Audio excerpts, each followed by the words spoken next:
Picture this. You're 18 years old, sitting in a conference room. Your mom's there. Your agent's there. And across the table are executives from 3 companies, each holding a check that could change your life forever.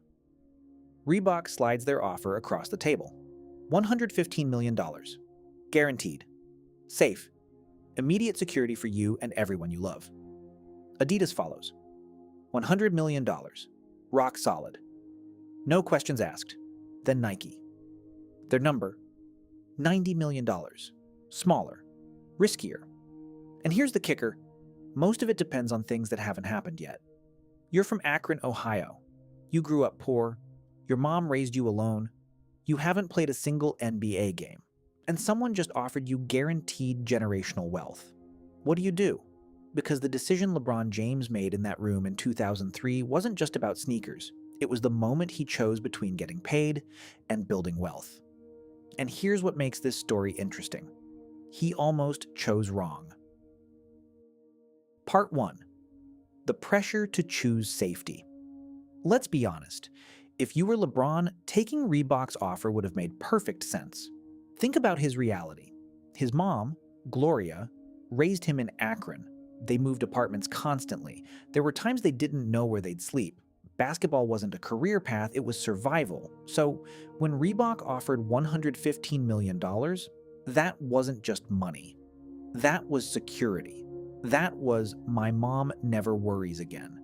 That was everything he'd worked for, handed to him on a silver platter.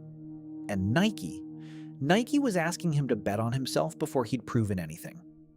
Their offer had performance incentives, royalty structures, future bonuses, all things that only pay off if he becomes great. His advisors were split. Some said take the guaranteed money, others said think long term. And LeBron? He sat in that tension for days. Here's the nervous moment. What if he tears his ACL in his rookie year? What if he's a bust? What if Nike's bet on him doesn't pay off and he's left with $25 million less than he could have had? But LeBron asked himself one question. Which company will amplify me beyond basketball? He chose Nike. Not because it was safe, because it gave him leverage. But here's what makes this terrifying. Years later, LeBron admitted he came within 24 hours of signing with Reebok. One more day of doubt, and this entire story would be different. He'd be $25 million richer up front and $1 billion poorer today.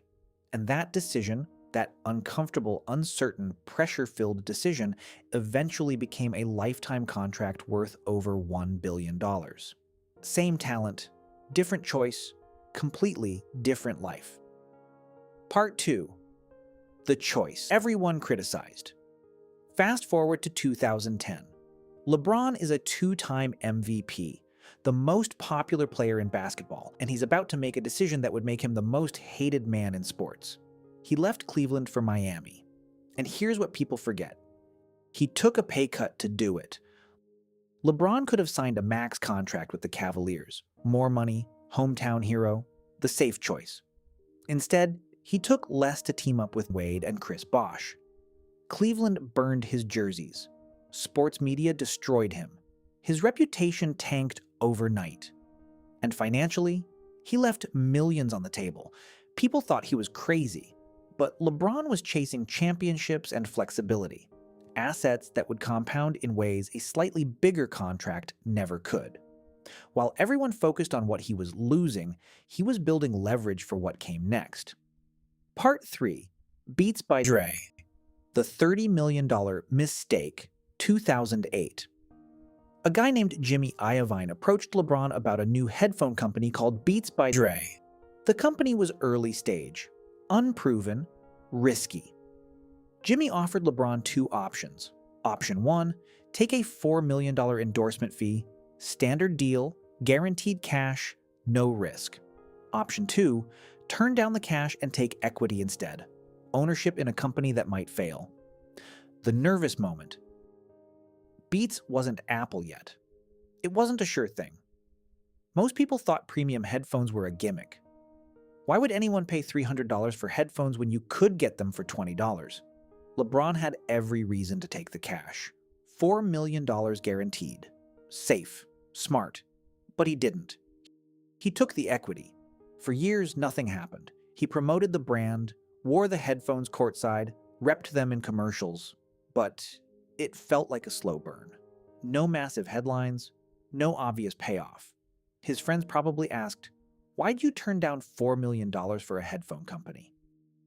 Then, in 2014, the announcement broke. Apple was acquiring Beats. Tech media went crazy. The deal? $3 billion. LeBron checked his equity stake, $30 million or more. Think about that. He turned down $4 million guaranteed and made $30 million because he was willing to wait. But here's the tension. What if Apple never bought Beats? What if the company flopped? He would have walked away with nothing, and people would have called it a bad decision. That's the reality of ownership. It demands patience, it demands belief, and it demands being okay with uncertainty. Part 4, Blaze Pizza. The bet that almost burned out.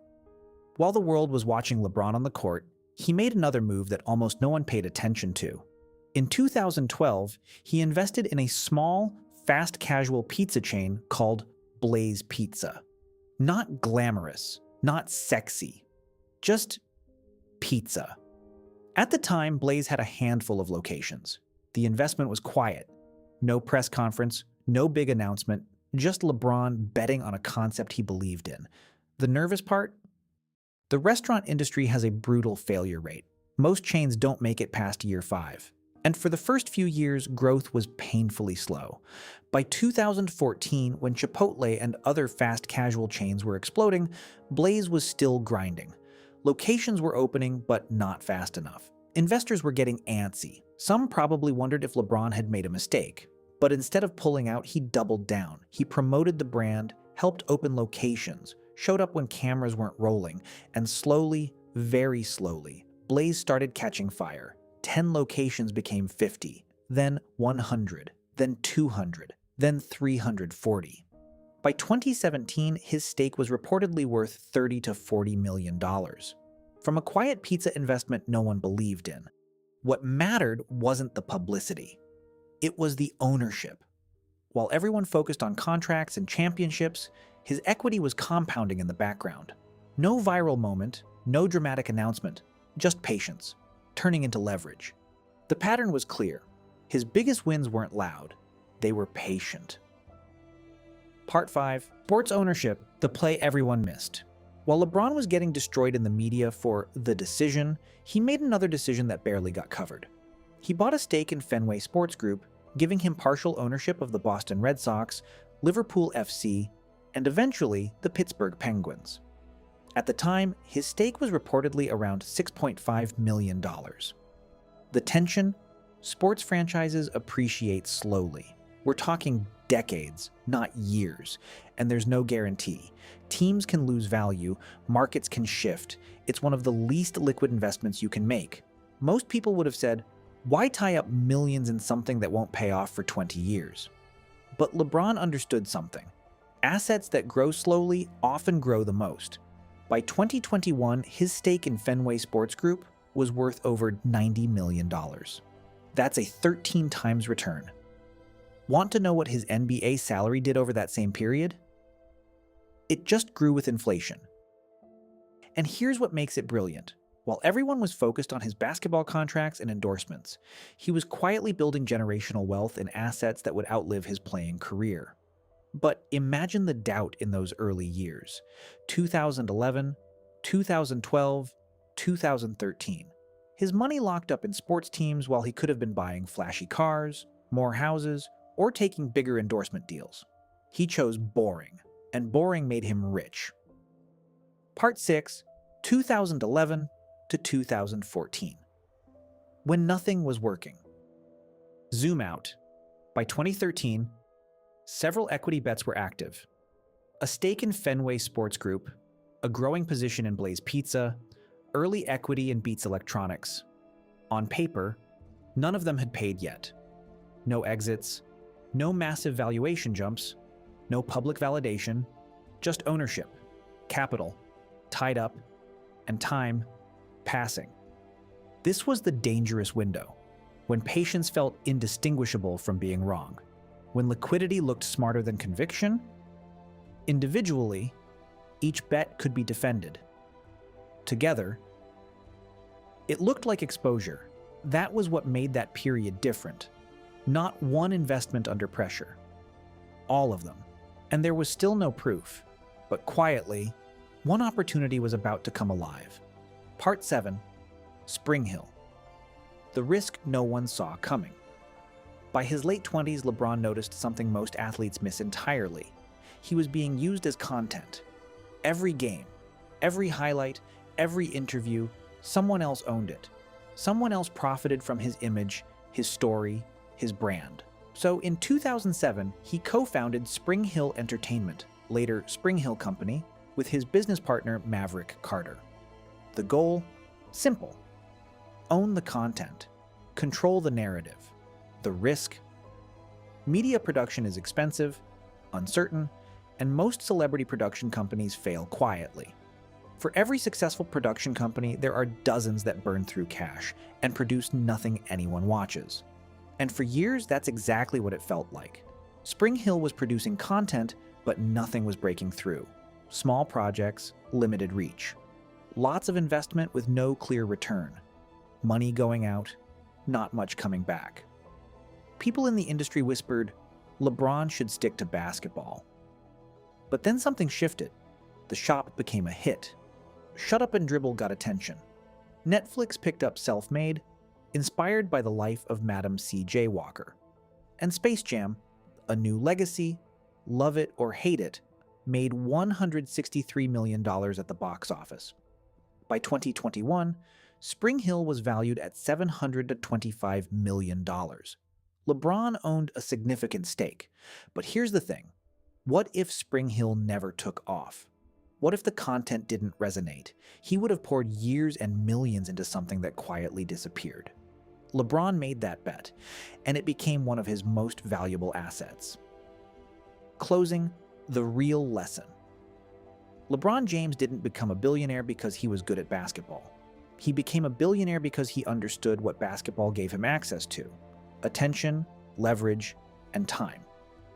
At 18, he chose equity over cash with Nike.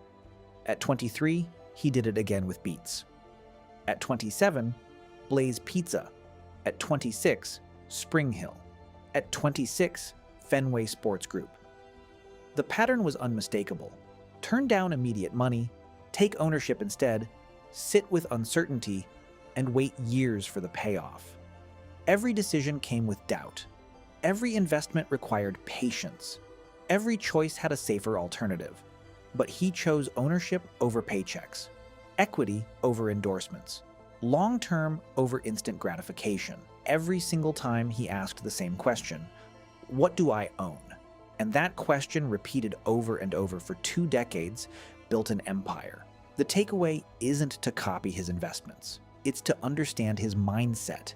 Sit with delay, endure doubt, let patience compound.